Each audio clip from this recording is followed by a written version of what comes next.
One question. If this is a brother and sister playing together with their toys, are they imagining this damage to some certain extent? Or are they actually physically causing buildings of Lego glass to spontaneously explode? Look at it this way. This is the filmmaker's way of showing the rift between Finn and Bianca and how Finn believes Bianca is ruining everything. They probably didn't actually break all the glass like this. Wait, President Business didn't even get in trouble for his antics in the last movie? Well, he did put the piece of resistance back onto the Kragle and used some antidote to get rid of all the glue at the end of the last movie, so I'd say his actions are sorta forgiven. We fought them off, but they kept returning. Hey, why not make a movie about that? That sounds bonkers. Because the story this movie wants to tell is far more interesting than that. Where's Batman? He's off having a separate standalone adventure. Wow, even in the mind of a child, Batman is having his own standalone adventure? That's showing some discipline. And meta-joking my child mind could never comprehend. I'd have found a way to put 3 Batmans in my Justice League mission to make my sister cry. If I remember correctly, when you seen the Lego Batman movie, you thought it was ridiculous that there were so many non-DC villains there, as if you didn't realize that that movie is also in Finn's imagination. Shouldn't you have taken note of that? Mad Max, Lego Road. I feel like that was the point. Judging by the other movies Finn references later, I'm sure he's seen that movie by now and took inspiration. Maybe this is somehow the point, but doesn't Emmett putting on headphones make this coffee commute 100 times more dangerous and deadly to him? Don't you need your ears in Apocalypseburg? I think it's safe to say Apocalypseburg has existed for a while now, and Emmett's memorized everything at this point. These rough dudes are fighting over the best James Bond, which is hilarious. But one of them says Sean Connery, and then another says Daniel Craig. Then a third guy comes in and says Roger Moore. And even though there are only 3 fighters, Pierce Brosnan and George Lazenby get thrown into the argument. And all I have to say is you cannot pick more than one. And besides, the best Bond ever was Idris Elba. You say there are only 3 guys, but you literally show one of them throwing a 4th guy. Jeez, can't you count?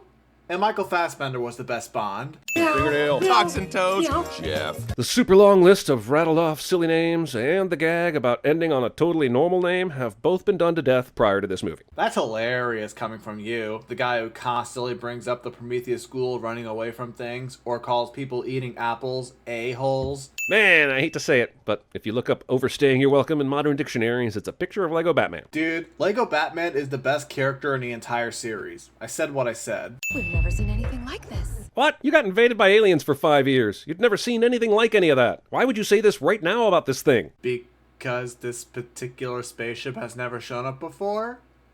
Wasn't that obvious? Super aggro turbo engine. Super safe taillight and blinker. I know this is supposed to be same old Emmett and all, and it's funny that he's putting all the non-essential gear on this car, but didn't he become a master builder at the end of the first movie? Wouldn't this life and death situation inspire more lethal assembly? Emmett does know that Lucy is taking care of that, so... The movie rips off the Fast and Furious and the Transformer movies in one skyscraper bullshit scene, and that's almost impressive enough to warrant a sin removed. I said almost. Hey, at least this is more believable than any of those movies. I need angry thoughts, angry thoughts! You do? Unikitty's been so angry for this whole movie, I barely remember the character who was so sweet that she suppressed her rage in the first one. It's almost like you didn't pay attention to Lucy's narration. She explained that the aliens come down whenever they see something cute or colorful, and normal Unikitty would definitely attract that. So just as all the Bricksburg citizens made themselves tougher and emotionless, Unikitty is embracing her angry side, but she's now able to control it. People put raisins and stuff. It was perfectly fine without raisins! Movie steals my daily mantra, and I am suddenly shook. Not so shook I can't still sin the movie for stealing my thoughts, but still shookish. Shouldn't that deserve a sin off, since you agreed with the movie? The door is slowly closing. Good thing the door is closing so slowly and dramatically. Is it just me, or is the meta humor dialed up 25% more than the first movie? Actually, I agree with this sin. I still like this movie and think it's underrated, but man, the meta humor got on my nerves really fast. But since apparently agreeing with something doesn't deserve a sin off, I'll add a sin. How does that make you feel? So, you fought, and master built, and kicked butt, and then the hapless male was the leader. Movie worth sinning would be excellent at CinemaSins. No, that was them sinning the first movie. And they did a much better job than when you sinned it. Who's coming with me? Hilarious, except they were just mad at him for the super friends getting kidnapped by an alien robot, but they're unwilling to try and help rescue those people? This movie wants everyone to be anti-Emmett, and in the service of that, it makes everyone anti-Logic for a bit. That is not what happened. They don't want to help because the Justice League never came back, and they don't want to end up like them. We're going to save Lucy. It's space though, man. Even if I believe you know enough about space travel to build a spacecraft that works, how the do you know where to go? You do know Finn knows where his sister's bedroom is, right? Right? Please be quiet. I'm trying to make a majestic landing. They are prisoners though, right? Why are you just letting them roam the ship, free to cram into your personal space here and ruin your majestic landing? Because there's nowhere else for them to be?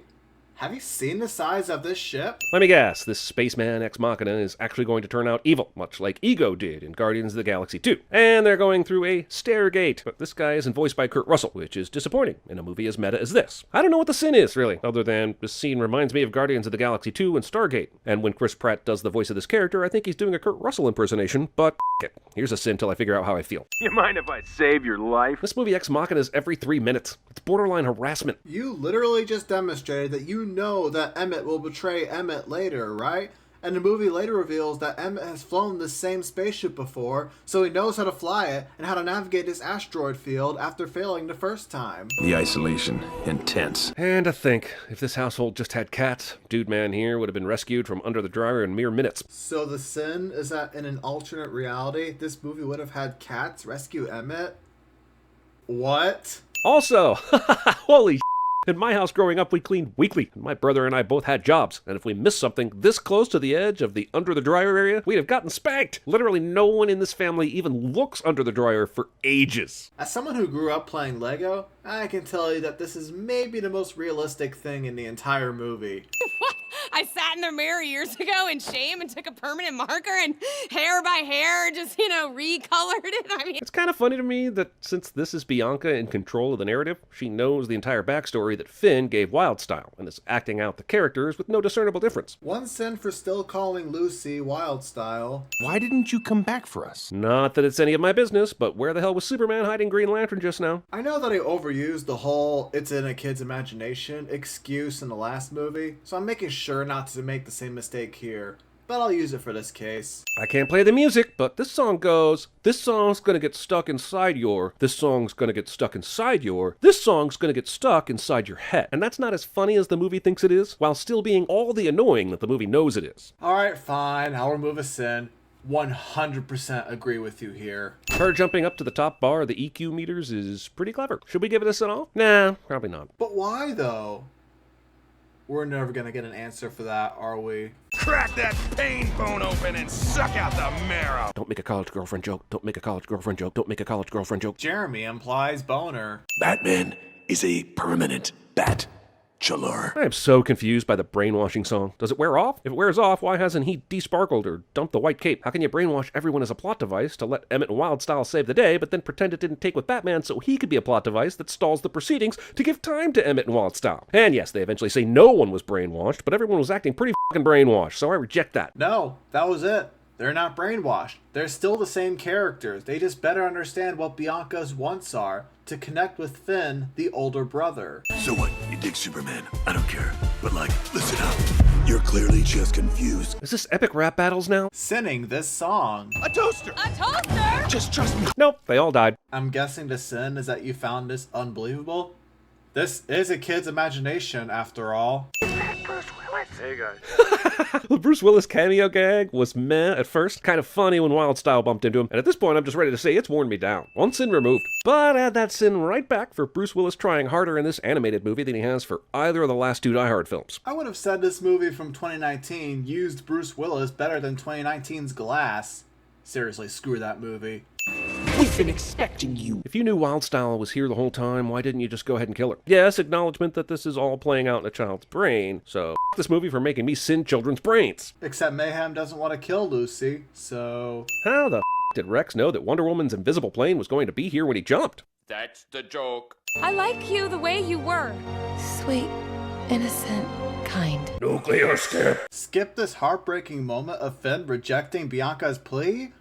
CinemaSins, everyone. Boy, first Star-Lord, then Emmett. Is Chris Pratt intentionally playing characters that sabotage the hero's plan at the last minute? This is like the 20th time you've sinned Chris Pratt for playing similar characters. We get it. Finn dropped Emmett and is frantically looking for him, but considering that this is the cleanest damn floor ever, and there are several places he could have fallen under, why didn't he check under everywhere, including the dryer? He seems to be focusing his entire search in the middle of the room. Kids aren't that smart sometimes. I think every movie could use more Maya Rudolph, but making her go through her Sideshow Bob steps on rakes impersonation is not the best representation of her talent. How did you not remove a sin for this movie making the step on Lego hurts joke? That was like the one joke all the other Lego movies somehow missed. Ah! No! No! No, no, no, no, no, no, no! Jeremy literally yells at the screen cliche. As these Legos get put in Rubbermaid bins and stored away, I'm left to wonder if this movie has anything to say that hasn't already been better covered by one of the Toy Story movies. Well, all the Toy Story movies were about exploring what it means to be a toy, while this movie, along with the previous one, are about exploring a kid's relationship with his family. Or is the sin that this movie is doing something similar to Toy Story? If so, both are about toys, so that makes all the sense. Oh man, Finn is in such trouble for this act of kindness. Mom said the Legos go in storage, so f*** your olive branch. Yeah, I don't care what justification you have for this. Sending this scene at all. This isn't even happening. It's all just the expression of the death of imagination in the subconscious of an adolescent. I would be willing to accept this explanation of the entire Rex Emmett story if several things in this movie didn't happen that contradict it. We have this scene where Finn explains he's working through a storyline involving time travel, and there's this shot of the Lego spaceship that the movie makes a point to show Finn controlling with a string. Sure, I can allow fantasy, reality, and metaphor to coexist in a movie, but it's difficult when those things undermine established facts. You have a decent point, but the second example you gave that contradicts Emmett's reasoning doesn't really work here, because that was simply a joke for the audience. Finn rebuilt Emmett's house into that spaceship for real. Also, you said, sure, I can allow fantasy, reality, and metaphor to coexist in a movie, and yet the subtitle swapped the words fantasy and reality. How do you mess up this badly? Well, I told them never to play Legos again, but as long as they're happy, I guess I'll allow it. There's no way they'll ever fight again. I'm such a good mom. I mean, they were fighting before, and now they're getting along. It's kind of obvious.